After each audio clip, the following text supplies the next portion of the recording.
स्वागत है दोस्तों आपका हमारे यूनिट नंबर 2 रूरल बैंकिंग के यूनिट नंबर 2 में, जो कि बेस्ड है कैरेक्टरिस्टिक्स ऑफ रूरल सोसाइटी।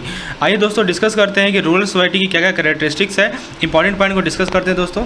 सबसे पहले दोस्तों देखते हैं कि इस चैप्टर में हमें क्या क्या समझना है। दोस्तों ये जो चैप्टर है हमारा कैरेक्टरिस्टिक्स ऑफ रूरल सोसाइटी, इसमें हम लोग समझेंगे कि बेसिकली हमारे इंडियन रूरल सोसाइटी बहुत ही कॉम्प्लेक्स है। उसका क्या स्ट्रक्चर है, उसका डाइवर्स नेटवर्क है, उसका क्या स्ट्रक्चर है दोस्तों इंडियन रूरल सोसाइटी का, और कौन कौन से फैक्टर्स हैं जो कि रूरल लाइफ को अफेक्ट करते हैं, जैसे land ownership, irrigation, facility, health care. So हम लोग इसके बारे में डिटेल डिस्कशन करेंगे। उसके बाद दोस्तों सेकंड पॉइंट जो हम लोग समझेंगे वो ये है दोस्तों कि पंचायती राज जो सिस्टम है भारत में, उसके बारे में समझेंगे दोस्तों। उसका जो 3 टायर सिस्टम है और उसमें रिसेंट क्या क्या अमेंडमेंट्स हुए हैं। और तीसरा जो पॉइंट हमें समझना है दोस्तों वो है रूरल बैंकिंग। ठीक है, so the third point which we have to study is regarding the rural areas.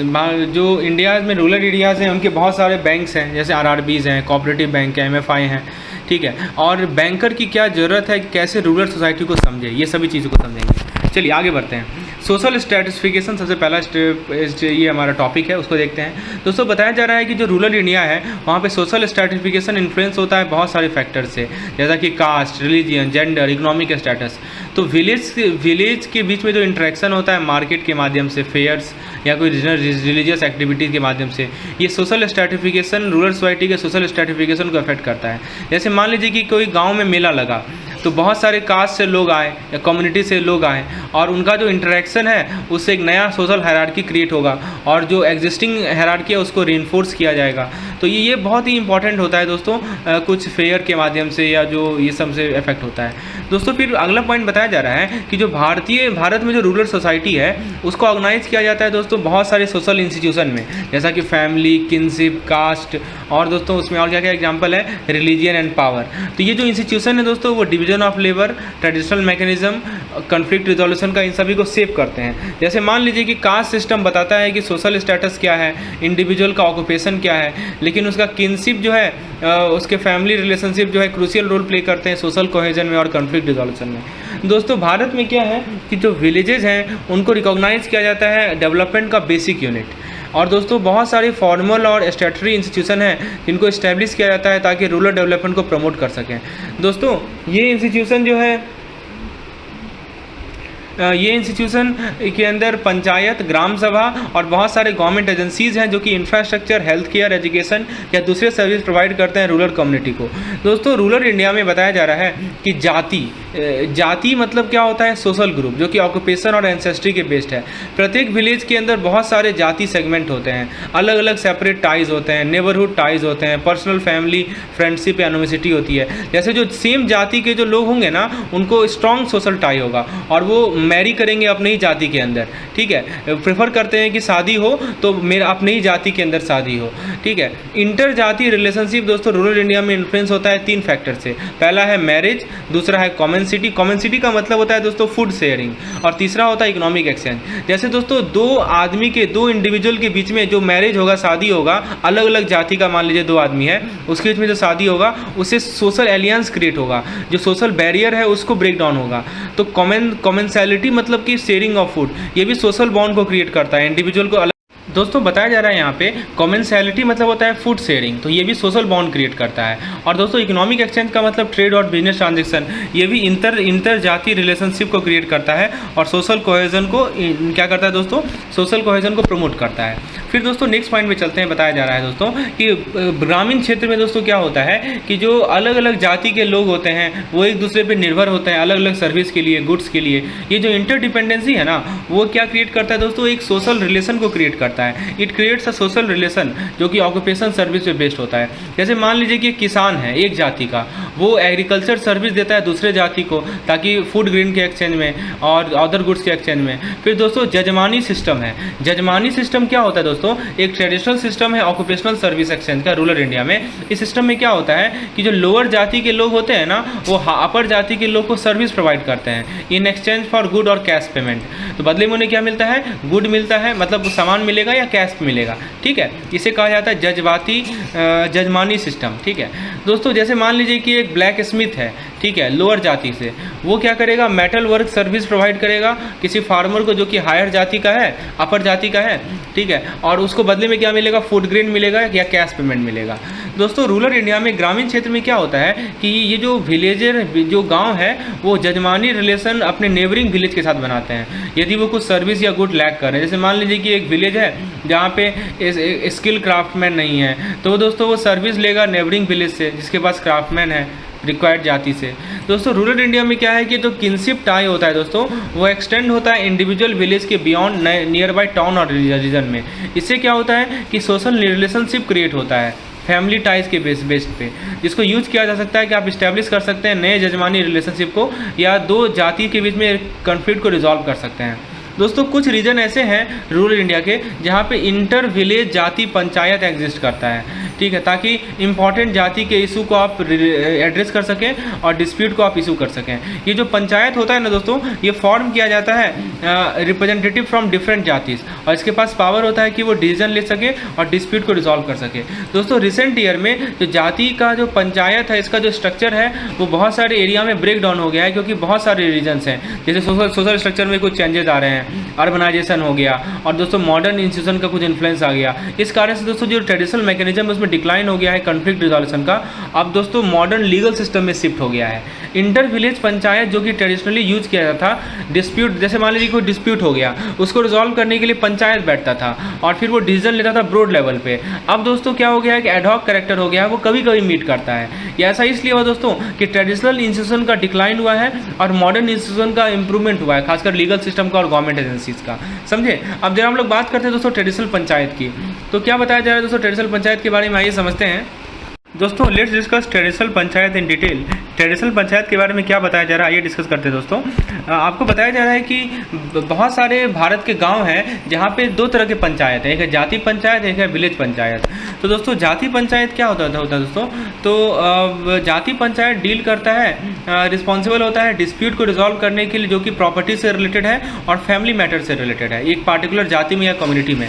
जैसे मान लीजिए कि प्रॉपर्टी की ऑनरशिप पे डिस्प्यूट हुआ एक पार्टिकुलर कम्युनिटी में, तो जाति पंचायत की रिस्पॉन्सिबिलिटी होगी इशू को रिजॉल्व करना। लेकिन दोस्तों विलेज पंचायत डील करता है, मान लीजिए कि अलग अलग जाति हैं, अलग अलग कम्युनिटी हैं विलेज में, उनके बीच में डिस्प्यूट हो रहा है। जैसे मान लीजिए कि दो अलग अलग कम्युनिटी के बीच में डिस्प्यूट हो गया कि कॉमन रिसोर्स को यूज के रिगार्डिंग, जैसा कि पॉन्ड हो, तालाब का, तो विलेज पंचायत रिस्पॉन्सिबल होगी उस इशू को रिजॉल्व करने में। दोस्तों village panchayat typically respected Elder के द्वारा बना होता था, जो कि अलग अलग जाति या कम्युनिटी के होते थे उस विलेज के। जो हेडमैन था पंचायत का, वो या तो हेरिडिटरी पोजीशन होता था, मतलब कि वो एक पार्टिकुलर फैमिली से ही पास डाउन होता था, या नहीं तो वो इलेक्टेड होता था कंसेंसस से, जो पंचायत के मेंबर थे उनके कंसेंसस से उसे चुना जाता था। तो हेडमैन की जिम्मेवारी होती थी कि वो पंचायत को लीड करे और फिर डिसीजन ले कम्युनिटी के बिहाफ में। दोस्तों जब से भारत ने इंडिपेंडेंस गेन किया, सरकार ने कुछ स्टैट्यूटरी पंचायत बनाए जो कि ऑफिशियल बॉडीज़ थे, जिनको लीगल अथॉरिटी दिया गया कि वो अलग अलग फंक्शन को कैरी कर सके किसी गाँव में। इसके अंदर दोस्तों रिकॉर्ड मेंटेन करना, लोकल रिसोर्स को मैनेज करना, बेसिक सर्विस प्रोवाइड करना जैसे हेल्थ और एजुकेशन, ठीक है, ये सब चीज़ें। तो दोस्तों कुछ स्टेट्स जो है उन्होंने जुडिशियल पंचायत बनाया, जैसे कि न्याय पंचायत, जिनकी जिम्मेवारी है कि वो क्विक और अफोर्डेबल जस्टिस प्रोवाइड करें माइनर केस में। ठीक है, फिर दोस्तों बताया जा रहा है कि ट्रेडिशनल पंचायत जो है ओवर द टाइम, जो हमारा ट्रेडिशनल पंचायत था वो उतना स्ट्रॉन्ग रह नहीं गया है, राइट। तो ट्रेडिशनल पंचायत क्या है कि वो उसका इन्फ्लुएंस कम हो गया है, क्योंकि गवर्नमेंट ने स्टैट्यूटरी पंचायत बना दिया जिसको जो कि लीगल अथॉरिटी है इसके पास। और इस कारण से दोस्तों कभी कभी ट्रेडिशनल पंचायत में और स्टैट्यूटरी पंचायत में कभी कभी कॉन्फ्लिक्ट होता है, क्योंकि दोनों बॉडीज़ का अलग अलग ओपिनियन होगा कि कैसे एक पार्टिकुलर इशू को रिजॉल्व कर सकें। ठीक है, तो ये दिक्कत आती है दोस्तों कभी कभी। अब हम लोग बात करते हैं दोस्तों फैशनलिज्म। आइए देखते हैं ये फैशनलिज्म क्या है। Let's discuss in detail what a functionalism is basically. दोस्तों चलिए फैशनलिज्म को डिस्कस करते हैं। Let's discuss functionalism. What is functionalism basically.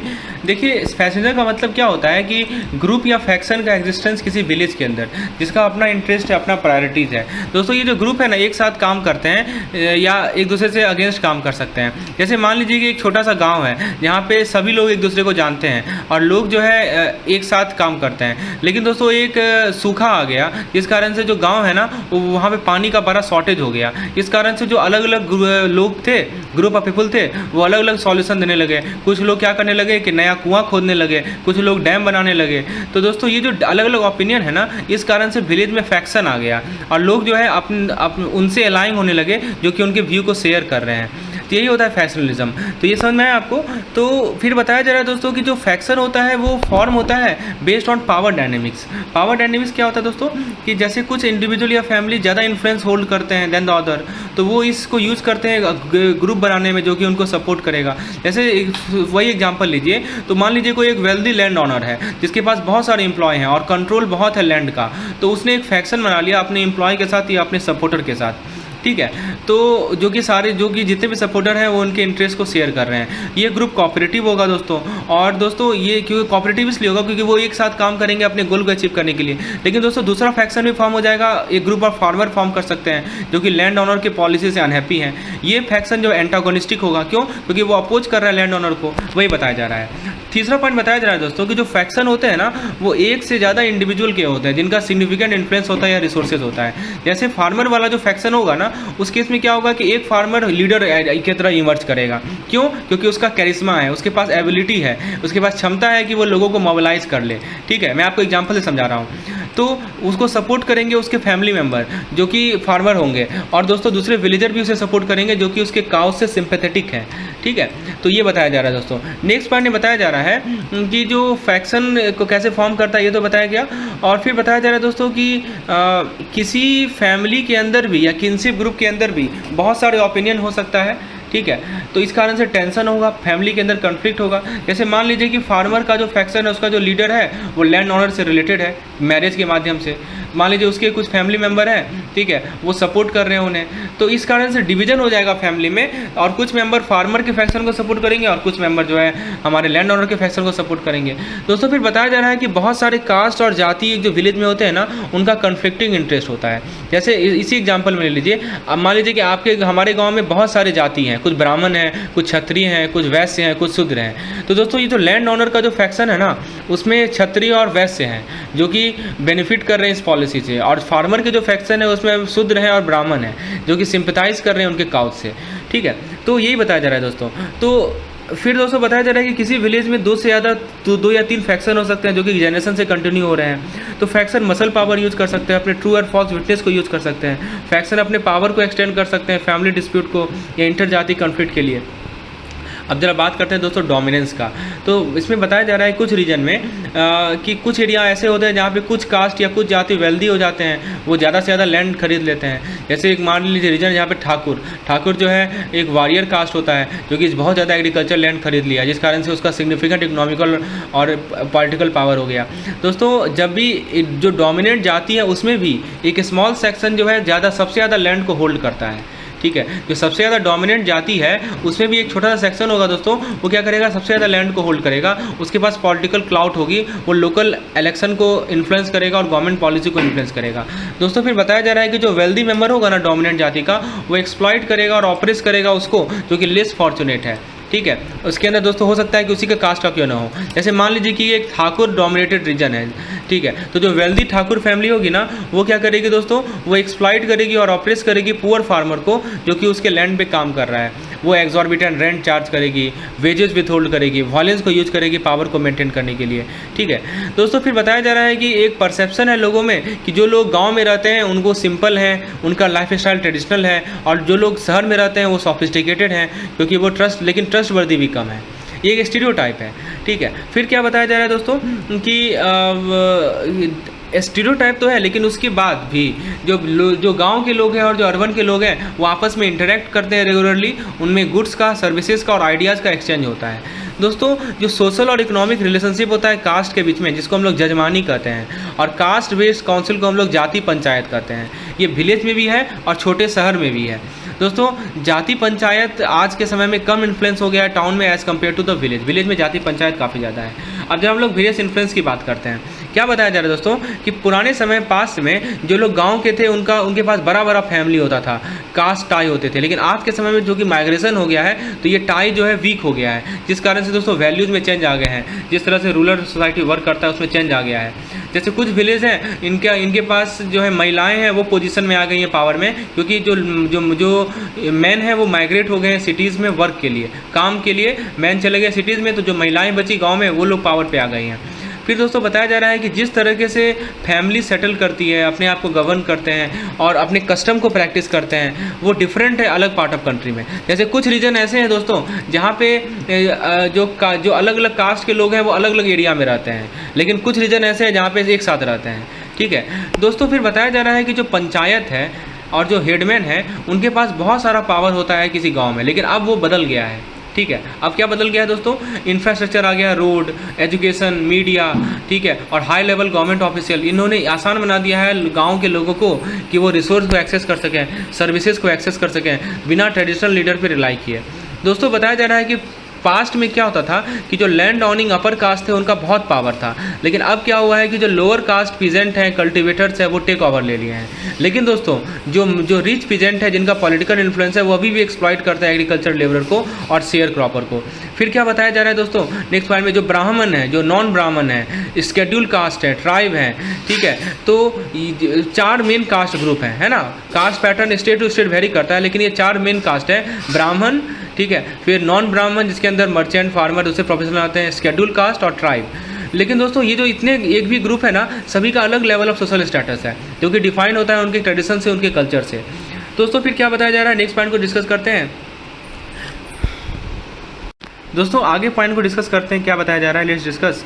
दोस्तों क्या हुआ है कि जो लोग गांव से शहर की तरफ चले गए हैं, इससे क्या हुआ है कि गांव का जो सोशल स्ट्रक्चर है वो बदल गया है। इसका इफेक्ट पड़ रहा है फैमिलीज़ के बीच के रिलेशनशिप पर, ठीक है, लोगों का पलायन हो रहा है शहर की ओर गांव से। इस कारण से क्या हुआ दोस्तों, फैमिली का स्ट्रक्चर, रिलेशनशिप बदला है, कास्ट का और कम्युनिटीज़ का। दोस्तों फिर पॉलिटिकल और एजुकेशन चेंजेस भी रूरल सोसाइटी को अफेक्ट किए हैं। जैसे एग्जांपल के तौर पर मैं आपको बता देता हूँ, जैसे मान लीजिए कि जो रूरल एरिया से लोग अर्बन एरिया आ गए हैं, ठीक है, अच्छे एम्प्लॉयमेंट के लिए, एजुकेशन के एक्सेस के लिए, हेल्थ केयर फैसिलिटी के लिए। इस कारण से दोस्तों विलेज का लाइफ बदल गया है।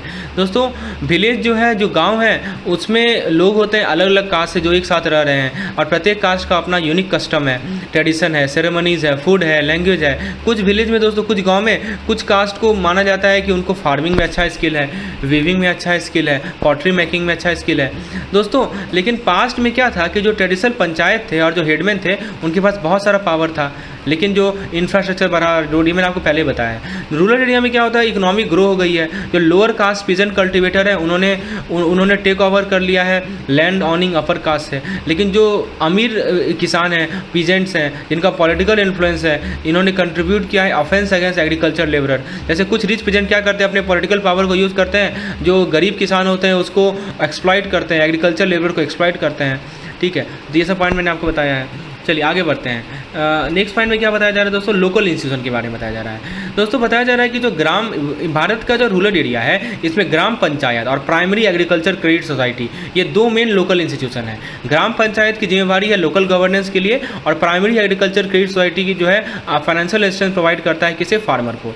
दोस्तों पंचायती राज सिस्टम एक लोकल सेल्फ गवर्नमेंट का सिस्टम है भारत में, जिसका एम है कि सेल्फ गवर्निंग बॉडी को डिस्ट्रिक्ट लेवल पे, जोनल लेवल पे और विलेज लेवल पे डेवलप करें। ये डिज़ाइन किया गया है कि वो पावर देता है लोकल कम्युनिटी को और रूरल डेवलपमेंट को प्रमोट करता है। दोस्तों बताया जा रहा है आपको कि पंचायती सिस्टम जो है इम्प्लीमेंट किया गया था सभी पार्ट ऑफ भारत के सभी कोने में, एक्सेप्ट अ फ्यू एरिया। कुछ एरिया थे जहाँ पे पंचायती सिस्टम को नहीं लाया गया था, मैं आपको वो एरिया का भी नाम बता देता हूँ, ठीक है। तो ये जो सिस्टम है पंचायती सिस्टम, ये रूरल कम्युनिटी को एम्पावर करता है कि वो अपना डिसीजन ले सके जो भी उनके लोकल गवर्नेंस से रिलेटेड इशूज़ हैं उसके रिगार्डिंग। फिर दोस्तों क्या बताया जा रहा है, आइए डिस्कस करते हैं। विलेज पंचायत दोस्तों एक ट्रेडिशनल पॉलिटिकल इंस्टीट्यूशन है भारत में, जो कि बहुत सेंचुरी से है। दोस्तों जो कॉन्स्टिट्यूशन है, भारतीय संविधान है, वो रिकॉग्नाइज करती है कि कितना इंपॉर्टेंस है विलेज पंचायत का, और दोस्तों उनको पावर दिया गया है कि वो डिसीजन ले सके और गवर्न कर सके खुद को। इससे क्या होता है कि रूरल कम्युनिटी एक जो भी इशूज़ है उसको डायरेक्टली टैकल करती है। दोस्तों फिर क्या बताया जा रहा है नेक्स्ट पॉइंट में कि हमारा जो कैसे सेल्फ गवर्नेंस होता है, इम्प्लीमेंट किया जाता है रूरल लेवल पे, इसको समझने के लिए सरकार ने बहुत सारी कमिटीज़ का गठन किया ताकि इशू को समझ सकें और फिर वे को निकाल सकें जिससे ये काम करे। दोस्तों ग्राम पंचायत लोकल सेल्फ गवर्नमेंट होती है रूरल एरिया में, इसकी रिस्पॉन्सिबिलिटी होती है कि वो बेसिक सर्विस प्रोवाइड करेगा, जैसे sanitation, drinking water, road. Primary agriculture credit society financial institution होती है जो कि क्रेडिट प्रोवाइड करती है फार्मर को और रूरल एंटरप्रेन्योर को। दोस्तों पंचायती राज एक सिस्टम है लोकल सेल्फ गवर्नमेंट का रूरल इंडिया में, ठीक है, और जिसके अंदर 3 टियर होते हैं, विलेज, ब्लॉक और डिस्ट्रिक्ट लेवल। ये 3 टियर का नाम याद रखिएगा, पहला है विलेज, दूसरा है ब्लॉक, तीसरा है डिस्ट्रिक्ट लेवल। इसका एम है कि हम सेल्फ गवर्नेंस को डेवलप करें लोकल लेवल पे, elected representative of the people. दोस्तों फिर बताया जा रहा है कि जो पंचायती राज सिस्टम है इसको इम्प्लीमेंट किया गया है सभी स्टेट ऑफ इंडिया में एक्सेप्ट नागालैंड, मेघालय, मिजोरम। तो 3 स्टेट है दोस्तों, याद रखिएगा नाम, नागालैंड, मेघालय और मिजोरम। यहाँ पे पंचायती राज सिस्टम को नहीं इम्प्लीमेंट किया गया है। फिर दोस्तों बताया जा रहा है आपको नेक्स्ट पॉइंट में कि जो विलेज पंचायत है ना, वो सबसे मोस्ट इंपॉर्टेंट पॉलिटिकल इंस्टीट्यूशन है विलेज पंचायत, ठीक है, रूरल एरिया में बहुत समय के लिए इसने क्रूशियल रोल प्ले किया है ये लोकल इशू को रिजॉल्व करने में, लॉ को मेंटेन करना है और ऑर्डर को मेंटेन करना है विलेज में। दोस्तों जो भारतीय संविधान है वो रिकॉग्नाइज करती है विलेज पंचायत के इंपॉर्टेंस को और उसे पावर दिया है, अथॉरिटी दिया है कि गवर्न करने के लिए। दोस्तों अब हम लोग कुछ कमिटीज़ की बात करेंगे। सबसे पहला कमेटी है बलवंत राय मेहता कमेटी। दोस्तों क्या है बलवंत राय मेहता कमेटी कि इसने 3 tier of panchayati raj system को रिकमेंड किया। पहला है ग्राम पंचायत, पंचायत समिति और जिला परिषद। दोस्तों मतलब 3 लेवल ऑफ सेल्फ गवर्नेंस होंगे रूरल एरिया में। एक होंगे विलेज लेवल पे जिसको ग्राम पंचायत कहते हैं, एक होंगे ब्लॉक लेवल पे जिसको हम लोग पंचायत समिति कहते हैं, और एक होते हैं डिस्ट्रिक्ट लेवल पे जिसको जिला परिषद कहते हैं। जो ग्राम पंचायत होते हैं ना दोस्तों, जो गाँव के लोग हैं वो डायरेक्टली अपने रिप्रेजेंटेटिव को इलेक्ट करेंगे ग्राम पंचायत के लिए, लेकिन जो हायर लेवल के रिप्रेजेंटेटिव होंगे उनको इलेक्ट किया जाएगा elected member of the lower level, ठीक है। तो मतलब जो गांव के लोग होंगे वो अपने रिप्रेजेंटेटिव को इलेक्ट करेंगे ग्राम पंचायत के लिए, और जो हायर लेवल के रिप्रेजेंटेटिव होंगे उनको इलेक्ट किया जाएगा elected member of the lower level. फिर दोस्तों क्या बताया जा रहा है प्लानिंग एंड डेवलपमेंट। इसको समझिए कि जो मेन पर्पज़ है पंचायती राज सिस्टम का वो ये है दोस्तों कि प्लान कर सके और डेवलपमेंट कर सके प्रोजेक्ट को। किसके लिए प्रोजेक्ट को डेवलप करना है दोस्तों, ताकि बेटरमेंट हो सके, ठीक है, रूरल एरिया का। फिर 4th पॉइंट में बताया जा रहा है दोस्तों कि जो पंचायती समिति है, ठीक है, पंचायत समिति वो एग्जीक्यूटिव होगा, एग्जीक्यूटिव बॉडी होगा, और जिला परिषद जो है वो एडवाइजरी होगा। इसको समझिए क्या बताया जा रहा है, will act like an advisory and supervisory body. Next point देखते हैं दोस्तों बलवंत राय मेहता कमेटी का क्या रिकमेंडेशन है कि जो मेन पर्पज़ है, हाँ यहाँ पे बता रहा हूँ दोस्तों कि जो गांव के लोग हैं वो डायरेक्टली अपने रिप्रेजेंटेटिव को इलेक्ट करेंगे ग्राम पंचायत के लिए, और जो हायर लेवल के रिप्रेजेंटेटिव है वो भी इलेक्ट किए जाएंगे elected member of the lower level. और दोस्तों जो मेन पर्पज़ है पंचायती राज सिस्टम का कि वो प्लान कर सके, इंप्लीमेंट कर सके डेवलपमेंट प्रोजेक्ट को, betterment of the rural area. जो पंचायत समिति होगी वो रिस्पॉन्सिबल होगी कि डेवलपमेंट प्रोजेक्ट को इंप्लीमेंट करे ब्लॉक लेवल पे, और जिला परिषद उसे सुपरवाइज करेंगे और उसे एडवाइज करेंगे, ठीक है। डिस्ट्रिक्ट कलेक्टर को चेयरमैन बनाया जाएगा जिला परिषद का। और दोस्तों ये रिक्वेस्ट किया गया कि प्रोविज़न किया जाए रिसोर्सेज को ताकि वो डिस्चार्ज कर सकें अपनी ड्यूटीज़ को और रिस्पॉन्सिबिलिटीज़ को। तो पूछा जाएगा सवाल आपसे कि बताइए कि ये आपका पंचायत समिति इंप्लीमेंट करेगी डेवलपमेंट प्रोजेक्ट को किस लेवल पे, तो आप आंसर देंगे ब्लॉक लेवल पे, और जिला परिषद उसे सुपरवाइज करेंगे। जिला परिषद के कौन हमारे चेयरमैन होंगे, तो डिस्ट्रिक्ट कलेक्टर होंगे। तो ये सब पॉइंट को ध्यान रखिएगा दोस्तों। ये हमारा पार्ट 1 लेक्चर है। यदि आप इस तरह के लेक्चर्स चाहते हैं तो आप मुझे इस नंबर पर व्हाट्सएप करें, so I will provide you the part 2 lecture. धन्यवाद।